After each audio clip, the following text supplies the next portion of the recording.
Resistance group அதிலிருந்து போ டேமரூன் ரொம்ப காலமா தனியா வாழும் லுக் ஸ்கைவாக்கர் அப்படிங்கிறவர் தேடுறதுக்காக லார்சன் டேக் அப்படிங்கிறவர்கிட்ட ஒரு மேப் வாங்குறதுக்காக கிராமத்துக்கு வர்றாங்க. ஆனால் ஸ்டார்ம் ட்ராப்பர்ஸ் அட்டாக் பண்றாங்க.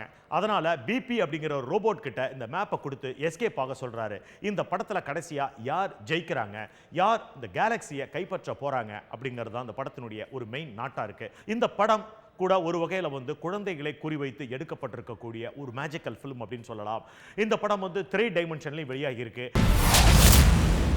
வெள்ளையா இருக்கிறவன் பொய் சொல்ல மாட்டான். இந்த படத்தினுடைய ஷார்ட் அண்ட் ஸ்வீட்டான ஒரு லைன் என்ன அப்படின்னு சொன்னா, அப்பா ஜெயபிரகாஷ் சின்ன வயசுலேயே அம்மாவை இழந்து அப்பாவோட வாழ்ந்துட்டு இருக்கிற பிரவீன் அப்படிங்கிற அந்த கதாநாயகன் இப்போ வந்து வெளிநாட்டில் இந்த கதையினுடைய தொடக்கத்தில் தன்னுடைய மனைவியோட வாழ்ந்துட்டு இருக்கிறாரு. ஒரு காலகட்டத்தில் அப்பாவுக்கும் பையனுக்கும் ரொம்ப அஃபெக்ஷன் இருக்கு. ஆனால் அப்பாவுக்கு வந்து கேன்சர் அப்படிங்கிற ஒரு வியாதி வந்ததுனால அங்கிருந்து புறப்பட்டு சென்னைக்கு வந்துடுறாரு. தன்னுடைய அப்பாவுடைய மருத்துவ செலவுக்காக ஏறக்குறைய 50 லட்சம் ரூபாய் கிட்ட பணம் தேவைப்படுது. இந்த பணத்தை எப்படி சம்பாதிக்கிறதுன்னு அவருக்கு தெரியல. ஸோ குறுக்கு வழியில் போலான்னு தன்னுடைய நண்பர் பாலசரவணனோட ஒரு சின்ன பிளான் பண்றாரு. அதன்படி தன்னுடைய எக்ஸ் லவர் இப்போதைக்கு ஒரு நல்ல ஸ்டேட்டஸ்ல இருக்கிறதுனால அவகிட்ட பணம் வாங்கலாம், அவளோட இருக்கிற போட்டோ இருக்குன்னு பாலசரவணன்ட்ட சொல்லி நீ த்ரெட்டன் பண்ற மாதிரி த்ரெட்டன் பண்ணுன்னு ஒரு ரூட் போடுறாரு. ஃபர்ஸ்ட் அதை அக்செப்ட் பண்ண மறுக்கிற பாலசரவணன் தன்னுடைய நண்பனுக்காகவும் அவ அப்பா மேல உள்ள பாசத்துக்காகவும் இந்த த்ரெட்டனிங் வேலையில ஈடுபடுறாரு. இப்படி தொடங்குற இந்த ப்ராசஸ் ஒரு காலகட்டத்தில் பிரபல தாதாவான நரேன் கிட்ட போய் முடியுது. ஸோ இவங்களுடைய புலனாய்வுல நரேனுடைய எஃபோர்ட்ல இந்த பிரச்சனை எங்கேருந்து ஆரம்பிக்குது அப்படிங்கிறத ஃபைண்ட் அவுட் பண்ணி கடைசி அந்த பிரச்சனை எப்படி தீர்வாகுதுங்கிறத ரொம்ப அழகா சொல்லியிருக்கிறாங்க. இந்த படத்தினுடைய இயக்குனர் வந்து ராஜீவ் மேனனுடைய உதவியாளர். ஏறக்குறைய ஒரு 14-15 வருட போராட்டத்துக்கு பிறகு ஒரு பெரிய பட்ஜெட் பண்ண முடியாம கிடைத்த வாய்ப்புல ஒரு சின்ன பட்ஜெட் படத்தை தெளிவா பண்ணியிருக்காருன்னே சொல்லலாம். வெள்ளையா இருக்கிறவன் பொய் சொல்ல மாட்டான். இந்த வாரம் நம்மளுடைய பாக்ஸ் ஆபீஸ்ல புது உறவா வந்திருக்கு. ஃபர்தரா இது என்ன மாதிரியான ஒரு ஜேர்னி எடுத்துக்க போகுதுங்கிறத பொறுத்திருந்து பார்ப்போம். சென்ற வார பாலிவுட் புதுவரவாக வந்த ஒரு படமான தில்வாலே. இந்த படம் இன்னைக்கு அப்டேட்ல ஒரு ஆக்ஷன் சீக்வன்ஸோட வந்திருந்தா கூட அந்த பழைய தில்வாலே படத்தினுடைய ஒரு இம்பாக்ட் அந்த படம் கொடுத்திருக்கான்னு சொன்னா நிச்சயமாக இல்ல. ஆனா அதை தவிர்த்து பார்க்கிறப்போ இந்த படத்தினுடைய அந்த பீரியட்ல வந்தப்போ இந்த படத்தை பார்த்து ரசித்த அந்த ஏஜ் குரூப் எல்லாமே இந்த படத்தை ஓப்பனிங் வாரத்திலே பார்த்ததுனால இந்த படம் வசூல்ல எந்த விதத்திலையும் குறைய வைக்கவே இல்லை. ஏறக்குறைய 100 crore தாண்டி உலகமெங்கும் 100 crore அப்படிங்கிற ஒரு மிகப்பெரிய இமாலய இலக்கை ஈஸியா தொட்டிருக்கு அப்படின்னே சொல்லலாம். முதல்ல பார்க்க போற படம் ஈடி. இந்த படத்தை பத்திய ஒரு டீடைல் ரிவ்யூ வந்து ஆல்ரெடி நம்ம கொடுத்தாச்சு.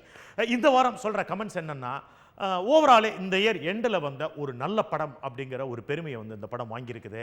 ஒரு படத்தினுடைய அறிமுக இயக்குனருக்கு சமூக அக்கறை இருக்கு. அதே சமயத்தில் ஸ்போர்ட்ஸை மையப்படுத்தி வந்த ஒரு சில படங்களில் இந்த படத்தை ஒரு பிரதானமான படமாகவே எடுத்துக்கலாம்னு சொல்லலாம். இந்த படத்தினுடைய 2ஆம் பாதி திரைக்கதையும் இறுதி கட்ட காட்சியும் ஒட்டுமொத்த திரையரங்கத்திலையும் கைத்தட்டலை வாங்கக்கூடியதாக இருக்கு. இந்த படத்தினுடைய way of making and presentation ரொம்ப அப்டேட்டில் இருக்கிறதுனால இந்த படத்தை யங்ஸ்டர்ஸ்க்கு ரொம்ப விரும்பி பார்க்கக்கூடிய ஒரு படமாக அமைந்து இருக்குங்கிறதுல நமக்கு மாற்று கருத்து கிடையாது. சென்ற வார பாலிவுட் புதுவரவாக வந்து 4வது இடத்துல இருக்கிற படம் வந்து பாஜிராவ் மஸ்தானி. படத்தினுடைய இயக்குனர் இந்திய அளவில் மிகப்பெரிய காதல் காவியங்களை இயக்கிய பிரம்மாண்டமான பொருட்செலவில் இயக்கிய சஞ்சய் லீலா பன்சாலி. கதாநாயகனான அந்த பாஜிராவ் அப்படிங்கிற வீரனான ரன்பீர் சிங் வந்து ஒரு மிகப்பெரிய போர் வீரனா இருக்காரு. தளபதிக்கான படை தேர்வு நடக்குது அப்படிங்கிறதுனால அரசனுடைய அந்த தேர்வுக்காக அவர் செல்றாரு. அங்க வைக்கப்படக்கூடிய பல்விதமான போட்டிகளில் வெற்றி பெற்று தன்னுடைய தனித்தன்மையை வெளிப்படுத்தி அந்த நாட்டுடைய தளபதியா பதவி ஏற்கிறாரு. அவருடைய மனைவியா பிரியங்கா சோப்ரா இருக்கிறாங்க. இப்படிப்பட்ட சூழல்ல இந்த படத்தினுடைய தலைப்பை தாங்கி இருக்கும் இன்னொரு பாதியான, அதாவது மஸ்தானி என்கின்ற கதாபாத்திரத்தில் நடித்திருக்கக்கூடிய தீபிகா பட்கோனா வந்து ஒரு உதவி கேட்டு அவன்கிட்ட வந்து நிற்கிறாங்க. அந்த உதவியை அவர் செய்ய மறுக்கிறார். இதனால இவங்க 2 பேருக்குள்ள சண்டை ஏற்படுது. அந்த சண்டையில் அந்த பெண்ணுடைய வீரத்தை பார்த்து மெய்சிலிர்த்து போன கதாநாயகனான ரன்பீர் அவருக்கு வந்து ஒரு வாக்குறுதி கொடுத்து அவங்களுக்காக ஒரு போர் தொடுக்கிறாரு. இந்த போரில் அவருடைய வீரத்தை பார்த்து இன்னும் மெச்சி போய் அவருக்கு ஒரு குருவாள பரிசாவும் அளிக்கிறாரு. இதை தொடர்ந்து வார் முடிந்தா கூட அவனை பற்றிய நினைவுகள் கதாநாயகிக்கு போகல. அதனால அவர் வாழ்ற இடத்துக்கு அவனை தேடி தீபிகா பட்கோனா வராங்க. அப்படி வந்து அவன் மேல காதல் ஏற்பட்டதும் அவர் கல்யாணமும் பண்ணிக்கிறாரு. இவருக்கு ஏற்கனவே ஒரு தாரம் இருக்கிறதுனால இந்த கல்யாணத்துக்கு அப்புறம் அவர் சந்திக்கிற காம்ப்ளிகேட்டடான ஃபேமிலி டிராமாவையும் இதுல ரொம்ப அழகா கையாண்டிருக்காங்க அப்படின்னு சொல்லலாம். வரலாற்று படங்கள் தற்போது இந்திய அளவில் மிக பிரபலமாக இன்றைக்கு இருக்கிற தலைமுறையுடைய வரவேற்பை பெறுதுங்கிறதுக்கு இந்த படம் ஒரு சிறந்த எடுத்துக்காட்டு அப்படின்னு சொல்லலாம். 3வது இடத்துல இருக்கிற படம் தங்கமகன். இந்த படத்தினுடைய கதாநாயகன் தனுஷ், இந்த படத்தினுடைய இயக்குனர் ஒளிப்பதிவாளர் வேல்ராஜ். இவங்க காம்பினேஷன்ல ஏற்கனவே வேலையில்லா பட்டதாரி வந்து ஒரு சூப்பர் டூப்பர் ஹிட் ஆயிருக்கு. அந்த படத்துக்கு முன்பு தனுஷுக்கு ஏறக்கூடிய ஒரு 6 படங்கள் வந்து சரியா போகாத ஒரு சூழல்ல 7வது வந்த வேலையில்லா பட்டதாரி ஒரு சில்வர் ஜூப்ளி ஃபிலிமா அமைஞ்சது. அதை தொடர்ந்து ஒரு சில படங்கள் அவர் நடித்திருந்தா கூட இந்த படம் ஒரு மிகப்பெரிய எதிர்பார்ப்போட வந்திருக்கு. அந்த எதிர்பார்ப்பை இந்த படம் ஃபுல்ஃபில் பண்ணியிருக்கான்னு சொன்னா அது ஒரு மிகப்பெரிய கேள்விக்குறிதான். முதல் பாதி வெறுவிறுப்பாக இருந்த தங்கமகன் 2ஆம் பாதியில பட்டை தீட்டப்படாமல் இருப்பதனால பெருசா ஜொலிக்காம போனதுதான் உண்மை. 3வது இடத்துல இருக்கிற இன்னொரு படம் இந்த வார கோலிவுட் புதுவரவாக வந்து நேரடியா 3வது இடத்தை பிடிச்சிருக்கிற படம் பூலோகம். படத்தினுடைய கதாநாயகன் ரவி, படத்துல கதாநாயகியா த்ரிஷா பண்ணியிருக்கிறாங்க. ஒரு மெயின் ரோல்ல பிரகாஷ் ராஜ் பண்ணியிருக்கிறாரு. நேத்தன் ஜேம்ஸ் அப்படின்ற ஒரு ஹாலிவுட் ஆர்டிஸ்ட் இந்த படத்துல பண்ணியிருக்கிறாரு. இந்த படத்தினுடைய மியூசிக் கம்போசிங்க ஸ்ரீகாந்த் தேவா பண்ணியிருக்கிறாரு. ஒளிப்பதிவு சதீஷ்குமார் பண்ணியிருக்கிறாரு. கல்யாண கிருஷ்ணன் அறிமுக இயக்குனரா இந்த படத்தின் மூலமா அறிமுகமா இருக்கிறாரு. ஒரு 1948ல குத்துச்சண்டையில் பிரபலமான வீரராக வடசென்னையில் இருக்கக்கூடிய ஒருவர் ஒரு குத்துச்சண்டையின் மூலமாக தோல்வி சந்திக்கிறதனுடைய அவமானம் தாங்காம தற்கொலை எடுத்துக்கிறாரு. இந்த தற்கொலையினால விரக்தியான அவருடைய மகனான ஜெயம் ரவிக்கு ஒரு விதமான வெஞ்சன்ஸ் இருக்கு. எப்படியாவது நம்ம குத்துச்சண்டையில் ஒரு மிகப்பெரிய வீரனாக வந்து அப்பாவுக்கு ஏற்பட்ட அழுக்க துடைக்கணும்னு நினைக்கிறாரு.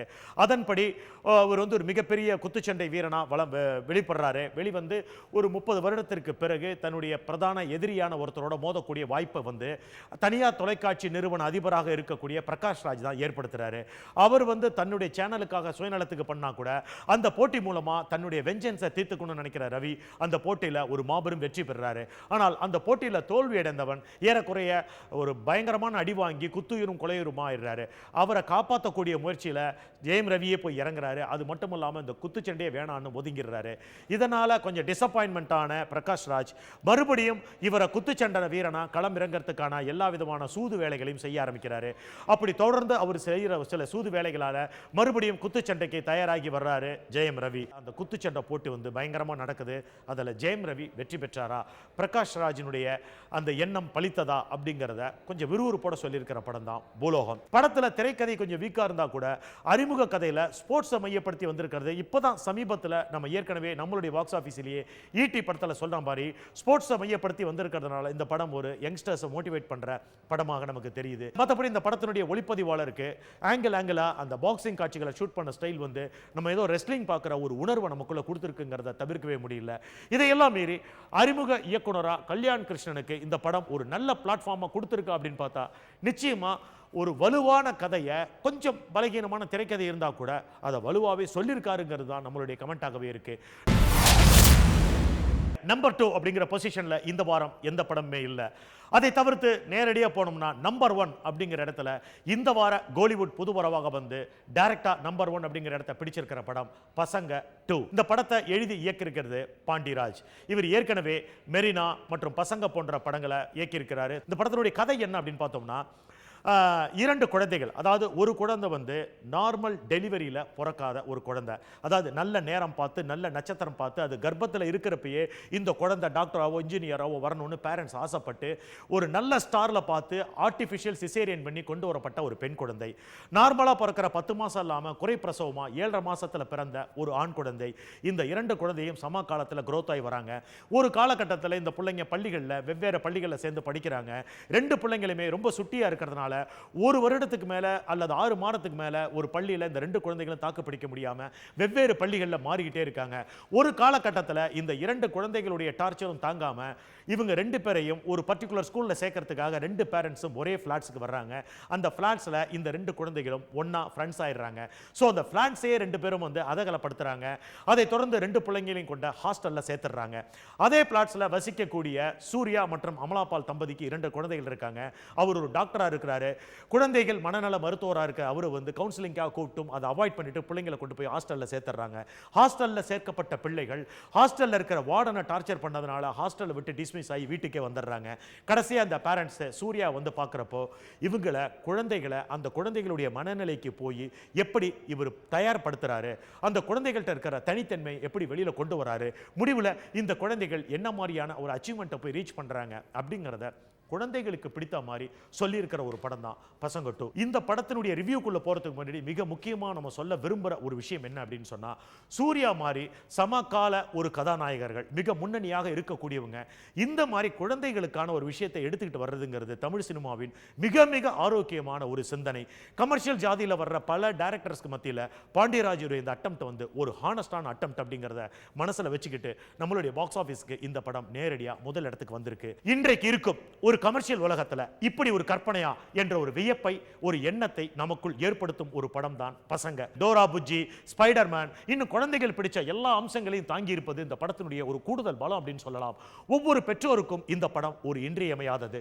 குழந்தைகளுக்கும் பெற்றோர்களுக்கும் இடையே உள்ள கெமிஸ்ட்ரியை எடுத்து சொல்ற ஒரு படமா இதை நம்ம தாராளமா எடுத்துக்கலாம். வணிக ரீதியாக மாறி வரும் ஒரு சமூகம், நகரமயமாகும் நாகரிகத்தின் வளர்ச்சி, கல்வியின் தரத்திற்கு மாணவர்களின் மனநிலையையும் மாணவர்களின் மனநிலைக்கு கல்வியின் தரத்தையும் உயர்த்த வேண்டும் என்ற உண்மையை உளவியல் ரீதியாக அந்த தத்துவத்தை எடுத்து சொல்லும் படம் தான் பசங்க 2.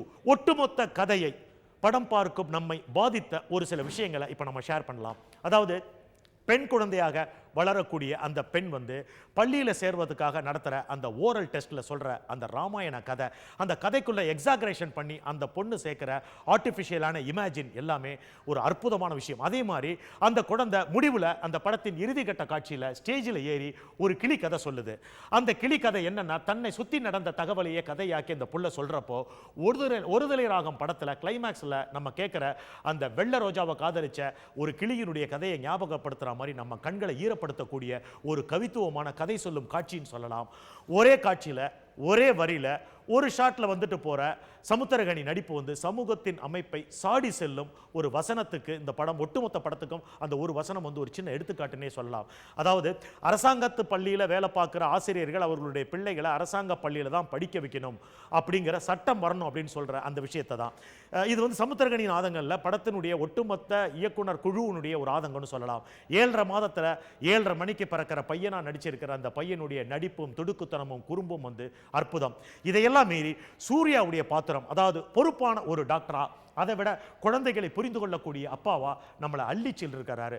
அந்த விதத்தில் இந்த கேரக்டர் ரொம்ப அழகாக அமைஞ்சிருக்கு. அமலா பால் கூட ரொம்ப யதார்த்தமாக நடிச்சிருக்கிறாங்க. இப்படி ஒரு அப்பா அம்மா நமக்கு அமையலையே அப்படின்னு எல்லா குழந்தையும் இயங்கக்கூடிய அருமையான மென்மையான இருவேறு கதாபாத்திரங்கள் இவங்க 2 பேருமே. இந்த படத்தில் அதே சமயம் நம்ம பார்க்க வேண்டிய சில விஷயம், எப்படிப்பட்ட கல்வி கற்பிக்கப்பட வேண்டும், குழந்தைகளின் சுட்டித்தனத்திற்கும் ஒரு எல்லைகள் உண்டு என்பதை ஏன் சரியா சொல்லல. மேடை ஏறாமல் அமைதியாக இருந்து சாதித்த எத்தனையோ பேர்கள் அப்துல் கலாம் மாதிரி இருக்கிறார்கள் என்பதை ஏன் தெளிவாக சித்தரிக்கப்படவில்லை.